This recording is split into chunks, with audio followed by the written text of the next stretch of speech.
Hello guys. आज हम एक नए बंदे से मिलने वाले हैं जिनका नाम वैभव सिंगल है, जो आपके सामने अभी स्क्रीन पे भी है।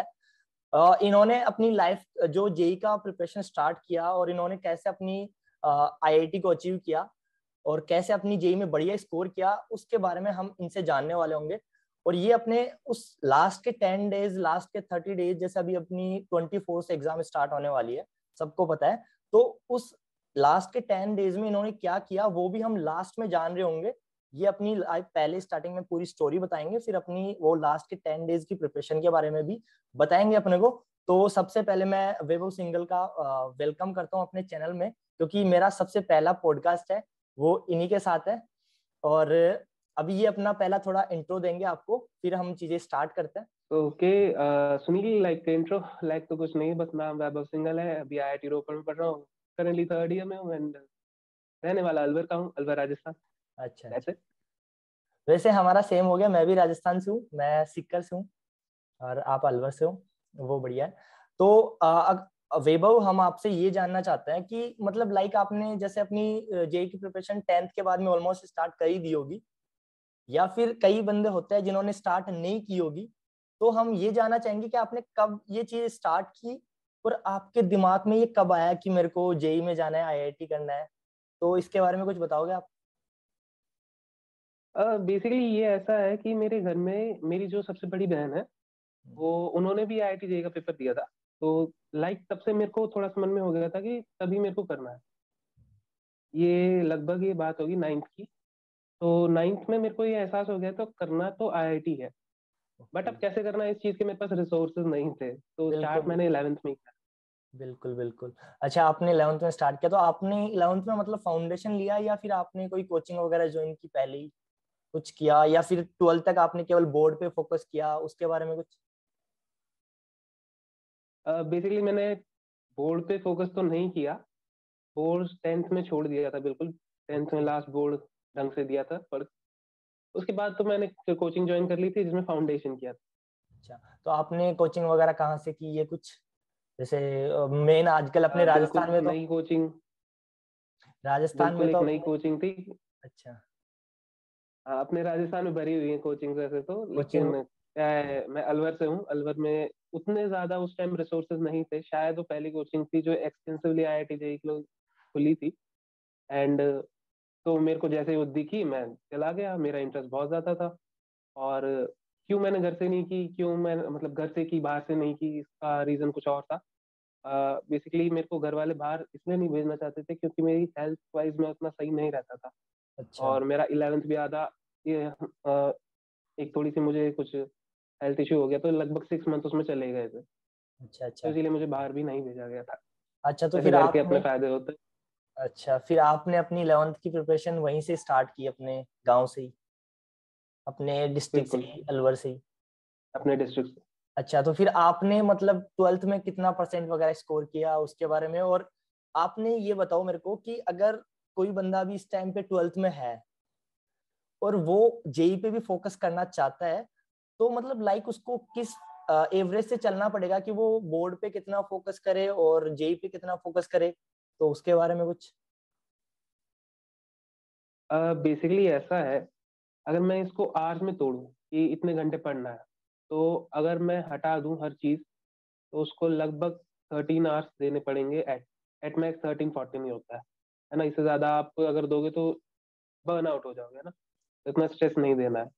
पर हम्म। 13 एक ऐसा नंबर है जो एवरेजली सही है, 13 आवर्स। तो इसमें दोनों चीजें कवर हो सकती हैं, बोर्ड भी कवर हो सकते हैं और आपका जेई भी कवर हो सकता है। मैं पर्टिकुलरली जेई मेन की बात कर रहा हूँ। तो इतने आवर्स बहुत बहुत सफिशियंट होता है।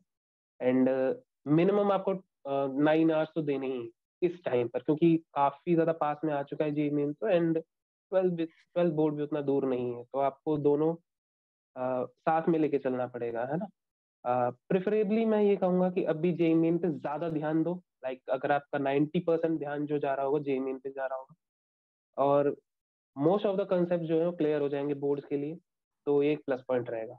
बाकी जो बचा हुआ 10% है, उसमें आपको क्या करना है, जस्ट लिखने की प्रैक्टिस। जो लिख लिख के आप जो जेई मेन के लिए आप पढ़ रहे हो उसको लिख लिख के पढ़ लो।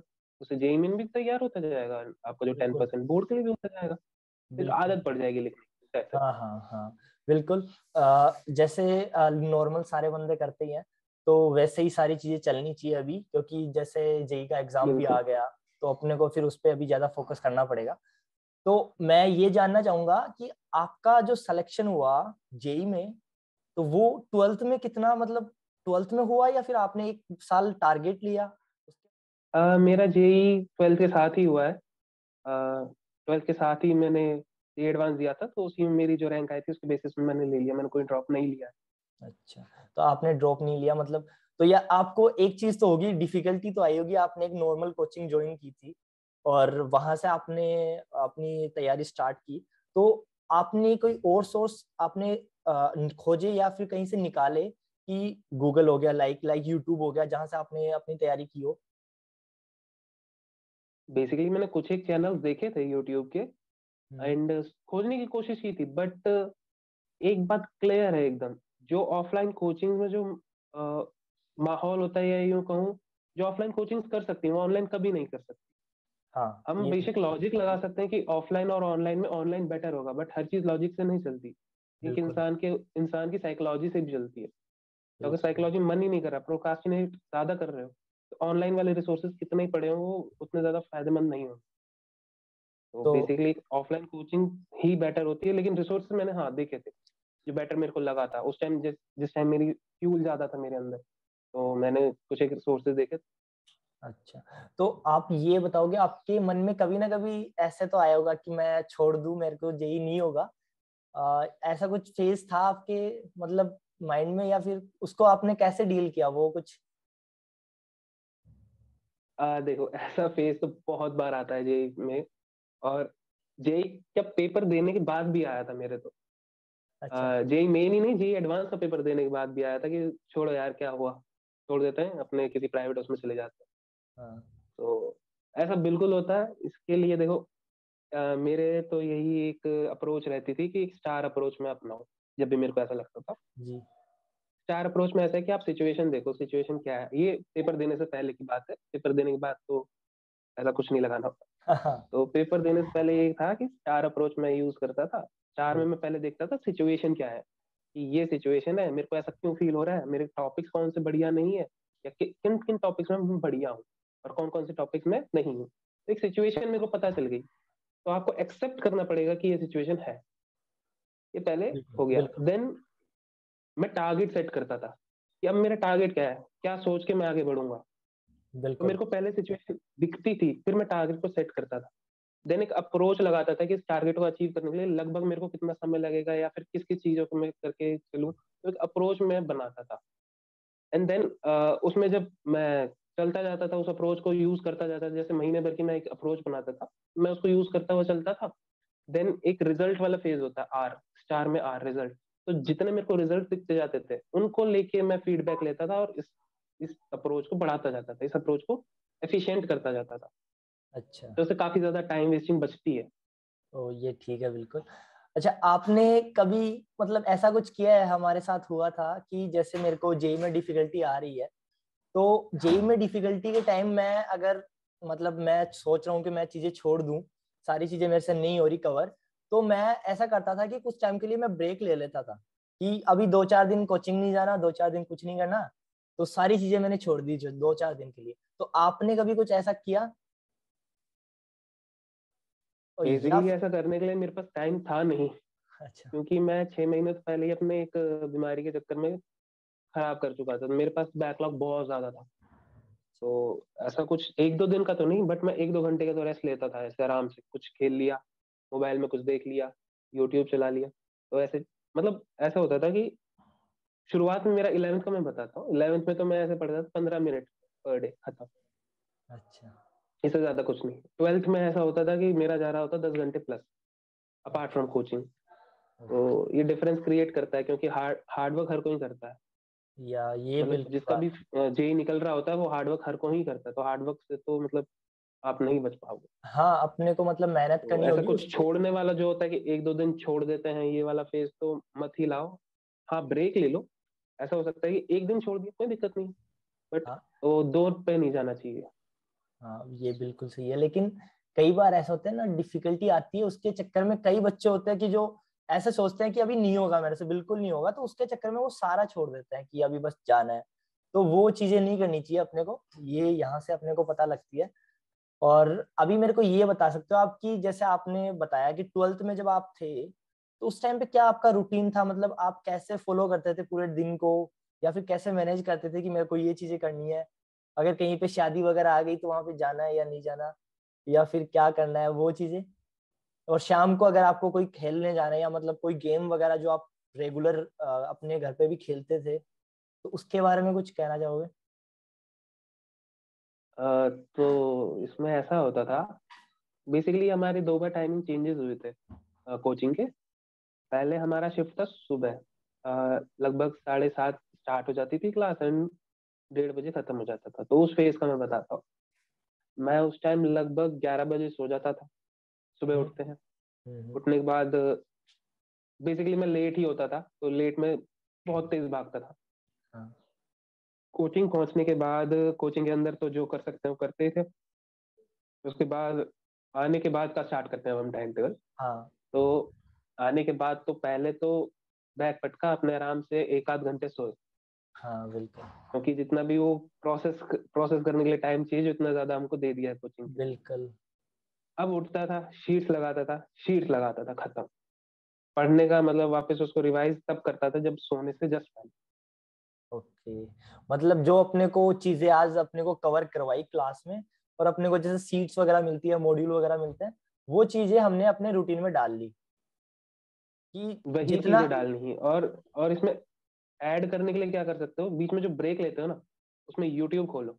यूट्यूब में बहुत सारे ऐसे चैनल्स होंगे जो जेई के बारे में पढ़ा रहे होंगे, तो उनकी प्लेलिस्ट कभी खोल के देखना। जैसे बीच में मुझे एक चैप्टर समझ में नहीं आया था, फ्लूइड मैकेनिक्स। तो हाँ। फ्लूइड मैकेनिक्स का मैंने अन अकेडमी जेई करके एक यूट्यूब चैनल है, हाँ। उसके एक प्लेलिस्ट है, नमो कॉल बाय नमो कॉल। हाँ तो मैंने भी इन देखा हूँ। टीचर के द्वारा जो ये फ्लूइड मैकेनिक्स है, ये लाइक हाँ। एक्सटेंसिवली पढ़ाया गया है। इसके मेरे पास शॉर्ट नोट्स अभी भी है। वो आधे पन्ने में, इतना सा वो पन्ना है, आधे हाँ। पन्ने में आगे पीछे पूरा फ्लूइड मैकेनिक्स है, जिससे मेरा जेई एडवांस काफी ज्यादा सही हुआ था।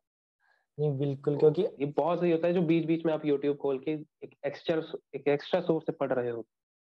हाँ नहीं, जैसे मानो अपन कोई चीज अपने को कम समझ में आई, अगर अपने को फिजिकल कोचिंग कर रहे हैं वो ठीक है, लेकिन वहां से अपने को कोई अगर चैप्टर या कोई टॉपिक समझ में नहीं आ रहा है, तो अपने को यूट्यूब से करने का उसको फायदा है, क्योंकि वो चीजें अपने को एक डीप तक लेके जाती है चीजें, और जो चीजें समझ में नहीं आई वो भी अपने को और बढ़िया तरीके से आ जाती है, एक बार या दो बार देखने से उसको। हाँ तो बिल्कुल, ये। लेकिन ये उसी के लिए लगाना है जो आपका टॉपिक ऑफलाइन में समझ नहीं आए। ये हर चीज के लिए लगाना स्टार्ट कर दोगे तो ये टाइम वेस्ट हो जाएगा।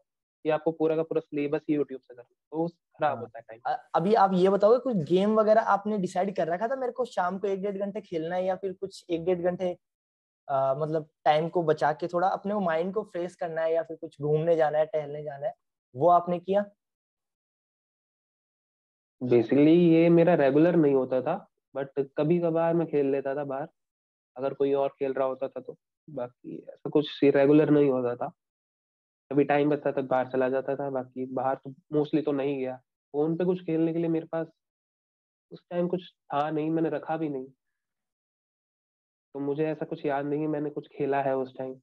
नहीं बिल्कुल सही है, बेसिकली आपकी बातों से ये पता लग रहा है आप काफी ज्यादा फोकस थे, मतलब चीजों को लेके, और कि बस 12th में उखाड़ना है तो फिर 12th में उखाड़ना है, उसमें अपने को कोई ब्रेक नहीं देखना, उसमें अपने को कोई तबीयत खराब है वो नहीं देखना, कोई शादी है वो नहीं देखना, अपने को केवल 12th के साथ उखाड़ना है।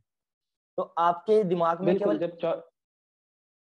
जब चॉइसेस रखते हैं ना इंसान, तो दिक्कत यही होती है कि चॉइसेस में ज्यादा दिमाग खराब कर लेता है कि कोई हाँ बात नहीं, बिल्कुल। अगर इसमें 12th में नहीं हो तो ड्रॉप ले लेंगे। ऐसे रखोगे तो फिर तो ड्रॉप में ही जाओगे आप, आपका 12th में नहीं होगा।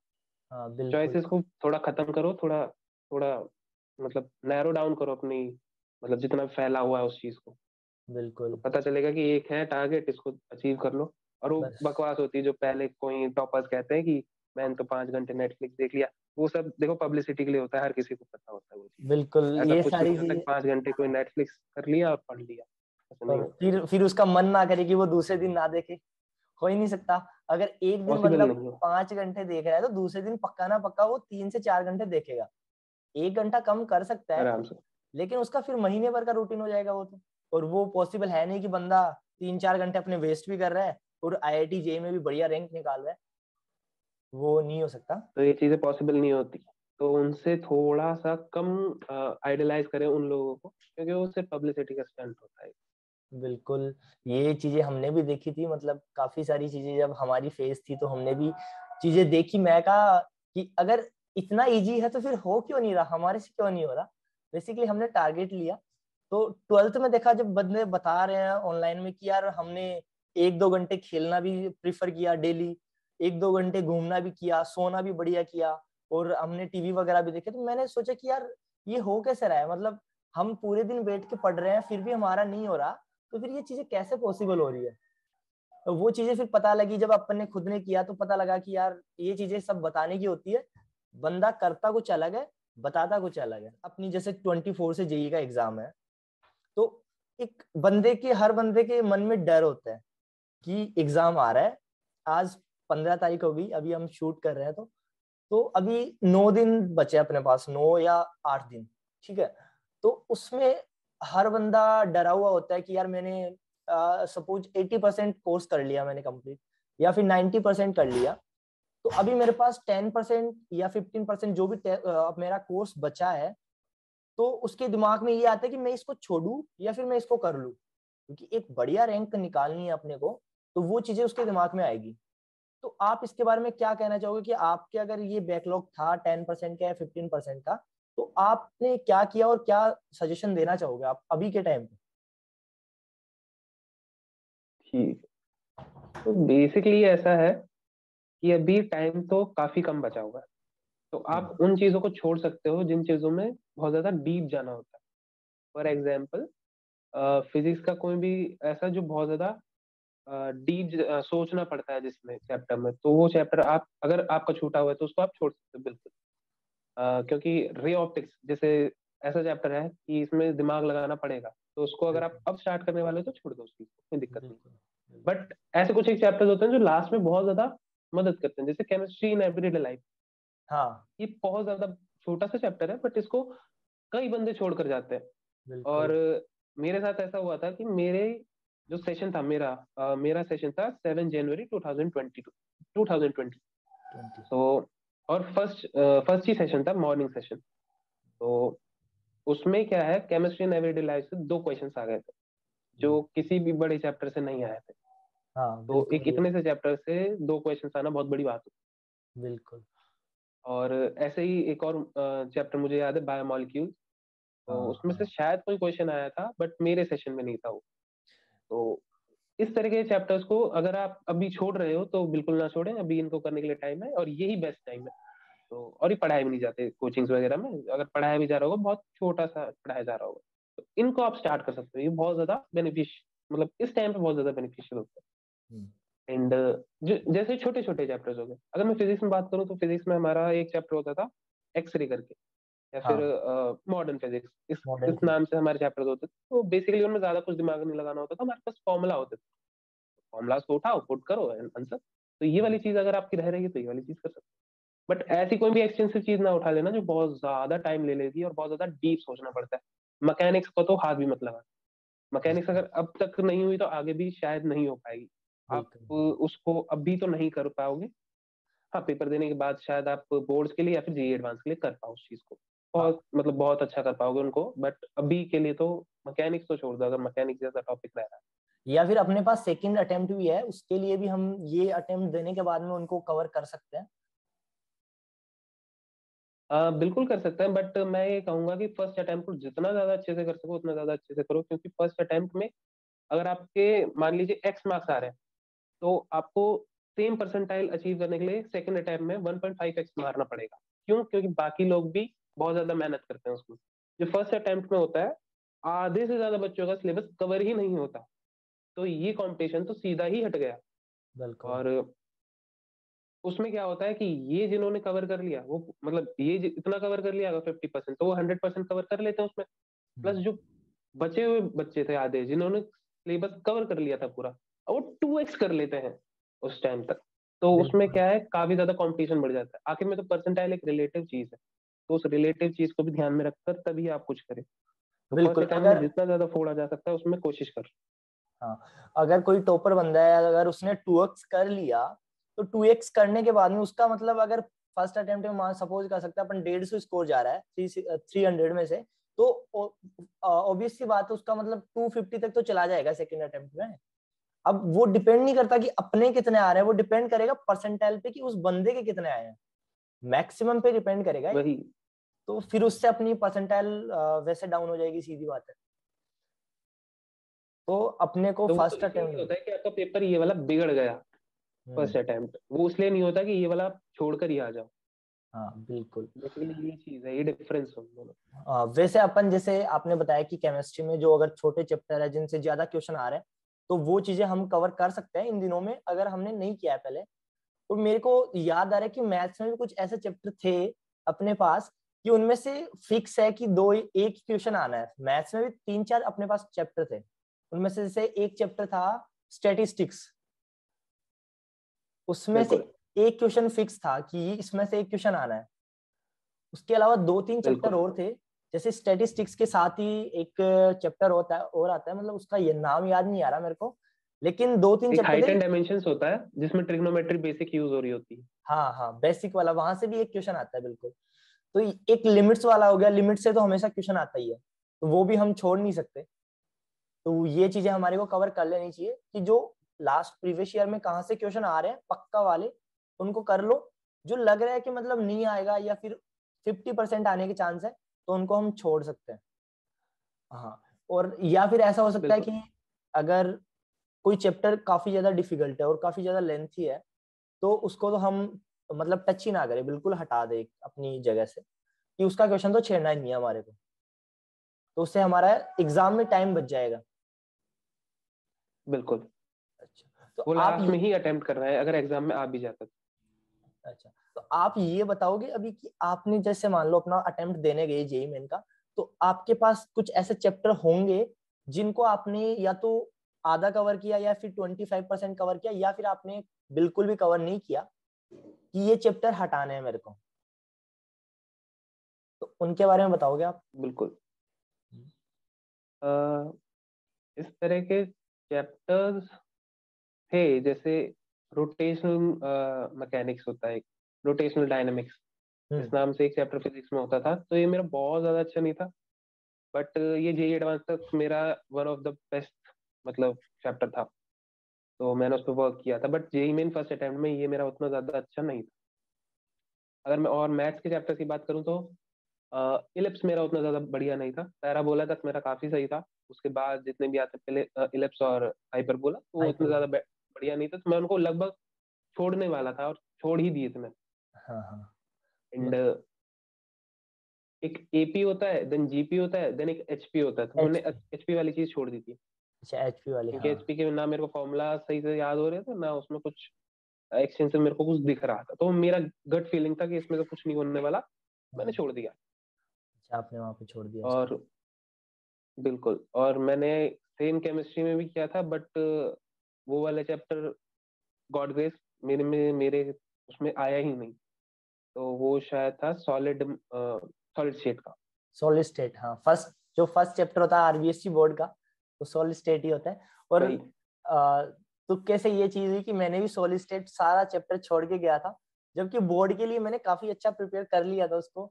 लेकिन जब जेई मेन की बात आई तो मैंने उस चैप्टर को स्किप मारा पूरा, क्योंकि वो मेरे से चीजें हुई नहीं फिर दोबारा। लेकिन फिर जेई एडवांस तक मैंने कवर किया उसको काफी हद तक ठीक ठाक, मतलब नॉर्मल, अगर एकदम नॉर्मल क्वेश्चन आएगा ना उससे, तो ऐसा होगा कि मैं कर लूंगा। अगर कोई हाई लेवल का क्वेश्चन आ रहा है तो एक चीज होगी कि अगर कोई टॉपर बंदा भी होगा, तो उसको भी डिफिकल्टी होगी उस क्वेश्चन को करने में, या फिर ऑलमोस्ट 1-2 बंदे होंगे वो कर पाएंगे उसको। कहीं पे मैंने ऐसा किया कि अगर मेरे को कोई चैप्टर नहीं आ रहा है, मैंने ऐसा किया कि अगर इस चैप्टर से कोई बेसिक क्वेश्चन आता है, कि अगर सपोज करो केमिस्ट्री का चैप्टर है, वहां से कोई बेसिक क्वेश्चन आ गया, थ्योरी क्वेश्चन आ गया, तो मैंने इतना कवर किया कि मैं थ्योरी का क्वेश्चन कर सकूं। जहां पे अगर सपोज करो सारे बंदे कर रहे हैं और उसी क्वेश्चन को मैं छोड़ के आ रहा हूँ, तो वो मेरे लिए एक नेगेटिव पॉइंट होगा, वो वहां से मेरे को -5 नंबर देके जाएगा, सीधा बात। तो मैंने ऐसा किया कि मैं थोड़ा बहुत 25% या जितना भी होता है, मैं नॉर्मल नॉर्मल लेवल का क्वेश्चन उस चैप्टर से निकाल दूं। तो वो चीजें भी मैंने की और मेरे को कई चैप्टर में काफी हेल्प हुई, मतलब थोड़ा बहुत पॉजिटिव है मेरे लिए वो चीज। तो आपको भी करना चाहिए अगर कोई देख रहा है, मतलब अगर चीजें आपको इम्प्रूव करनी है अपनी जेई का अटेम्प्ट, तो ये चीजें आप भी इम्प्लीमेंट कर सकते हो, क्योंकि ये नंबर अपने पास एकदम खाली के नंबर है, फ्री वाले नंबर होते हैं। तो मैं आपसे अभी वैभव जी ये पूछना चाहता हूँ कि अगर जैसे आपके पास लास्ट के 10 डेज है अभी, तो इस लास्ट के 10 डेज में आप अपने आप को क्या गाइड करोगे, अगर आप अपने पास्ट में जाते हो, या फिर अभी जो बच्चे या जो स्टूडेंट तैयारी कर रहे हैं, तो उनको क्या गाइड अपनी सजेशन देना चाहोगे कि उनको लास्ट के 10 डेज में क्या करना चाहिए जिससे उनको बढ़िया से बढ़िया रिजल्ट मिल सके, उसके बारे में आप कुछ कहना चाहोगे? तो लास्ट के डे देखो बहुत ज्यादा क्रूशियल होते हैं। किन किन चीजों को लेकर? पहले तो हेल्थ वाइज बहुत ज्यादा क्रूशियल होते हैं, क्योंकि अगर छोटा मोटा कोल्ड भी हो गया तो वो बहुत ज्यादा आपके फोकस को डाइवर्ट कर देगा। तो अपनी हेल्थ पे ऐसा नहीं है कि एक्सटेंसिवली काम करें, बट ये है कि लापरवाही ना बरतें, कुछ कुछ डिजीज ना करवा लें अपने लास्ट में। दूसरी चीज ऐसी है कि अपने उन सब्जेक्ट्स को थोड़ा सा स्ट्रॉन्ग कर लें जो बहुत ज्यादा मार्क्स आपको दिलवा सकते हैं, जैसे केमिस्ट्री। केमिस्ट्री बहुत ज्यादा काम करें, क्योंकि ये एक ऐसा सब्जेक्ट है जिसमें रटना और रिवीजन, ये दो ही चीज काम में आती है, तो रिवीजन इसको बढ़ा दें। तीसरी ऐसी चीज होती है कि मैथ्स के कुछ एक स्टैंडर्ड क्वेश्चंस होते हैं जो आने ही आने फिक्स होते हैं, तो ऐसे क्वेश्चंस को एक बार वापस रिपीट कर लें। एग्जाम्पल के तौर पर एक क्वेश्चन एक पॉपुलेशन का होता है, जिसमें फर्स्ट डिग्री डिफरेंशियल इक्वेशन बनती है, तो ये क्वेश्चन हमेशा आता ही आता है इसका। बिल्कुल। केमिकल काइनेटिक्स में भी एक क्वेश्चन होता है जिसमें सेकंड डिग्री इक्वेशन बनती है। हाँ केमिकल काइनेटिक्स में तो यही होता है। हाँ और इसी बिल्कुल। का एक एक और वर्जन होता है जो फिजिक्स में होता है, जिसमें एक्सरे होता है। एक्सरे नहीं, रेडियो एक्टिविटी। उसमें भी फर्स्ट डिग्री इक्वेशन बनती है, लेकिन उसमें नीचे गिरता है ग्राफ। तो बिल्कुल। ये आपस में क्योंकि कोरिलेट करते हैं, तो इनमें से हाँ कोई ना हाँ कोई एक क्वेश्चन आ रहा होता है पूरे चेन। बिल्कुल। तो इस तरह के क्वेश्चंस जो आपस में रिलेट करते हैं, तो ये वाले क्वेश्चंस टिक आपने कहीं कर रखे होंगे, तो उनको एक बार रिवाइज करना हो। बेसिकली पूरे साल की मेहनत को एक बार गो थ्रू कर लीजिए। बिल्कुल। और अभी अपने को जैसे लास्ट के 10 डेज में मेरे को ऐसा भी लगता है कि हमारे को एक टेस्ट जो मॉक टेस्ट होते हैं उन पे भी अपने को ज्यादा फोकस करना चाहिए, क्योंकि एक डर होता है एग्जाम में बैठने का, और फिर ऐसा होता है कि अपने यहाँ पे नॉर्मल टेस्टों में बढ़िया नंबर आ रहे हैं, लेकिन हम उन 3 घंटों को या 3 जो अपने को घंटे मिलते हैं उनको बढ़िया तरीके से वहां पे यूटिलाइज नहीं कर पाते। क्योंकि अगर अपने अंदर डर रहेगा, हमने कभी अगर लैपटॉप के सामने या कैमरे के सामने कभी बैठे नहीं है ना, तो वहां पे वो डर रहेगा। तो उन चीजों को दूर करने के लिए मेरे को लगता है कि उनको डेली इस टाइम पे मॉक टेस्ट लगाना चाहिए, या फिर डेली नहीं तो एक दिन छोड़ के एक दिन लगाना चाहिए उनको। तो इसके बारे में आप क्या कहोगे कि मॉक टेस्ट लगाना चाहिए और क्वेश्चन प्रैक्टिस वगैरह कैसे करनी चाहिए, क्या है वो? ऐसा है कि आपने पुराने जितने भी मॉक टेस्ट पेपर दिए होंगे, हम्म। उनमें से कोई एक सेलेक्ट करना है जिसमें आपके सबसे अच्छे नंबर, सेकंड सबसे अच्छे नंबर आए हो, है ना। हम्म। उस मॉक टेस्ट को, वो लास्ट मॉक टेस्ट होगा जो आप वापस एक बार दोगे, और ये होना चाहिए लगभग 4 से 5 दिन पहले आपके एग्जाम से। हम्म। इससे क्या है, कॉन्फिडेंस बूस्टअप होता है। पर एग्जैक्ट एग्जाम से 1 या 2 दिन पहले मॉक टेस्ट क्यों नहीं देना चाहिए, और कोई नया मॉक टेस्ट क्यों नहीं देना चाहिए? क्योंकि अगर वो बिगड़ गया तो ये कॉन्फिडेंस बहुत ज्यादा गिरा देगा। हम्म। तो बिल्कुल। इसलिए ऐसा कोई भी पेपर आपको लास्ट के दिनों में सॉल्व नहीं करना चाहिए जिसको कभी देखा ही ना हो। मान बिल्कुल। लीजिए आपकी अगर किस्मत खराब हुई और पेपर कुछ ज्यादा ही अच्छे लेवल का हो गया, बिल्कुल। तो शायद आपका कॉन्फिडेंस बहुत ज्यादा गिर जाए। तो बिल्कुल। लास्ट के 1-2 दिन में या 4-5 दिन में तो सिर्फ क्वेश्चन से सॉल्व करना है, रिवीजन ही करना है। और जो मॉक टेस्ट होता है वो अभी जितने देना चाहो स्टार्ट कर तो देना। मैंने तो लास्ट के 1 महीने में मैंने दिसंबर से स्टार्ट किया था, और मेरे 43 पेपर्स हो गए थे लाइक 3 जनवरी तक।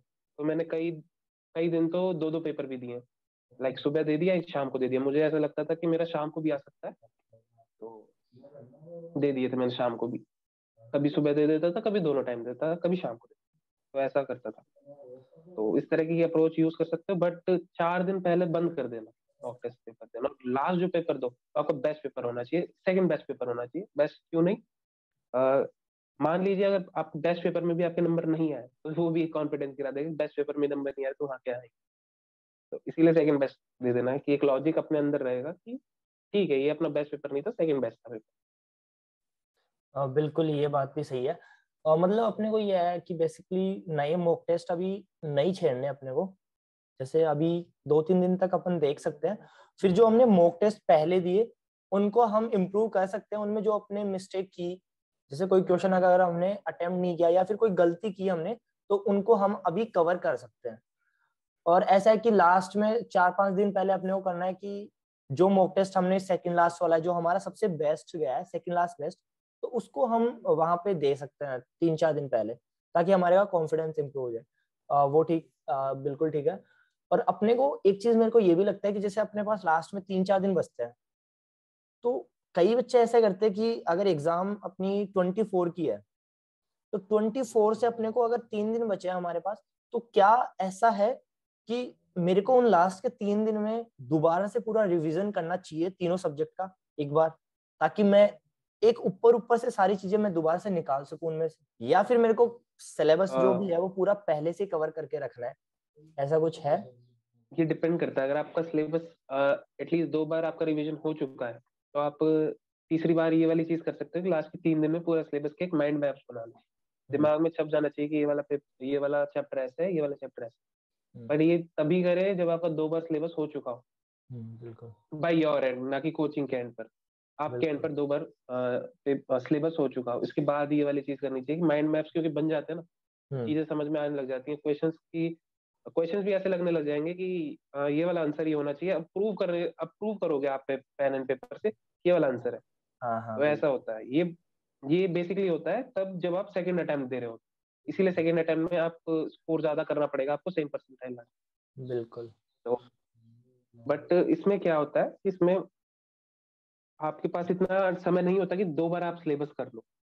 तो हम्म अगर आपका एक बार सिलेबस हुआ है, तो मैं यही कहूंगा कि आपको उस सिलेबस में जो मेन मेन पॉइंट्स है उस चीज पे ज्यादा फोकस करें, रादर कि पूरा सिलेबस वापस से देखें। क्योंकि कई सारी चीजें जो आपने पहले से कर रखी है और अच्छे से कर रखी है, उस बिल्कुल पर ज्यादा टाइम देने से कुछ ज्यादा फायदा नहीं होगा। बिल्कुल। तो यही है कि लास्ट के 2 दिनों में जो आपने शॉर्ट नोट्स बनाए उन पे ध्यान दें। पूरा सिलेबस करने की जरूरत नहीं है उसकी, शॉर्ट नोट्स पे ध्यान दें। बिल्कुल बिल्कुल। तो अभी बस हम ये एंड करते हैं। अगर आपको कोई भी डाउट है या कुछ भी सर से पूछना है, तो मैं सर का लिंक, इंस्टाग्राम लिंक, वो भी मेरे कमेंट सेक्शन में डाल रहा हूँ। आप इनको कांटेक्ट कर सकते हो, जो भी पूछना है पूछ सकते हो। अगर फ्यूचर में कभी आईआईटी रोपड़ में एडमिशन होता है आपका, तो कांटेक्ट कर सकते हो इनसे। और या अभी लास्ट के दिनों में कोई भी डिफिकल्टी आती है या फिर कुछ भी आपको इनसे डिस्कस करना है, तो वो भी आप कर सकते हो। इनका मैं इंस्टाग्राम लिंक डाल दूंगा, आप इनको जाके फॉलो कर सकते हो। और मेरा भी आपको मिल जाएगा, तो आप मेरे भी मतलब फॉलो कर सकते हो अगर चाहो तो। और हम नेक्स्ट वीडियो में मिलने वाले हैं एक नए पॉडकास्ट के साथ, नए बंदे के साथ, जो जो अपने एक्सपीरियंस को शेयर करेंगे। और जैसे आज हुआ वो काफी अच्छी चीजें आपको सीखने को मिलेगी। अगर इस वीडियो में आपको कुछ भी डाउट है, तो आप कमेंट सेक्शन में कमेंट करके बता सकते हो। कोशिश करूंगा मैं आपके कमेंट का रिप्लाई दे सकूं। मिलते हैं नेक्स्ट वीडियो में।